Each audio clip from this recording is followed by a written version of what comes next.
নমস্কার বন্ধুরা, আমি সঞ্জু। প্রত্যেক দিনের মতন আজকেও দুর্দান্ত একটা রেসিপি নিয়ে চলে এসেছি। আশা করি তোমাদের ভালো লাগবে। আজকে রেসিপি আম কাসুন্দির কাতলা ভাপা। তো দেখো, আম কাসুন্দির কাতলা ভাপা করার জন্য এখানে আমি 6 পিস কাতলা পেটি নিয়ে নিয়েছি। এবারে এই মাছটাকে তো আমি আগে থেকে বেশ ভালো করে ধুয়ে নিয়েছি।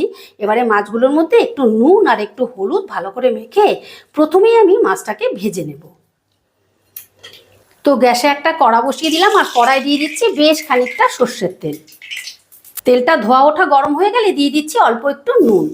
নুনটা দিলে কি হবে, মাছটা কড়ার গায়ে লাগবে না। এবারে তেলটাকে কড়ার গায়ে বেশ ভালো করে লাগিয়ে নিচ্ছি। দিয়ে দিচ্ছি মাছগুলো।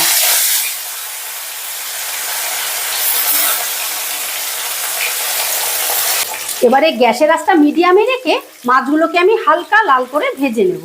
তবে তোমরা কড়া করেও ভাজতে পারো, কিন্তু আমি একটু হালকা করে ভেজে নিচ্ছি, কারণ ভাপার মাছ একটু নরম থাকলে খেতে ভালো লাগবে। এবারে এক পিঠটা ভাজা হওয়ার জন্য একটু অপেক্ষা করব। তো মাছের একটা পিঠ হালকা করে ভাজা হয়ে গেছে, এবারে আমি উল্টে দিচ্ছি।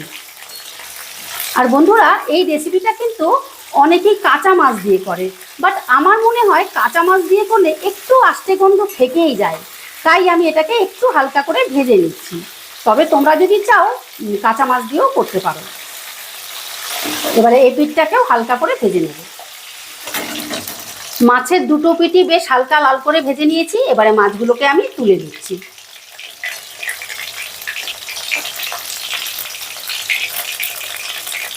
এবারে আমি একটা মশলা রেডি করে নেব। তার জন্য নিয়ে নিয়েছি একটা মিক্সিং পট। প্রথমেই দিয়ে দিচ্ছি আম। এখানে আমি মাঝারি সাইজের একটা আমকে খোসা ছাড়িয়ে এইরকম ডুমুডুমু করে কেটে নিয়েছি। দিয়ে দিলাম আমটা। দিয়ে দিচ্ছি অল্প একটু আদা। দিয়ে দিলাম 7-8 কোয়া রসুন। দিয়ে দিচ্ছি 6টা কাঁচা লঙ্কা। ঝালটা তোমরা যেরকম খাও সেরকম নেবে। এবারে অল্প একটু জল দিয়ে এটার একটা মিহি পেস্ট করে নেব।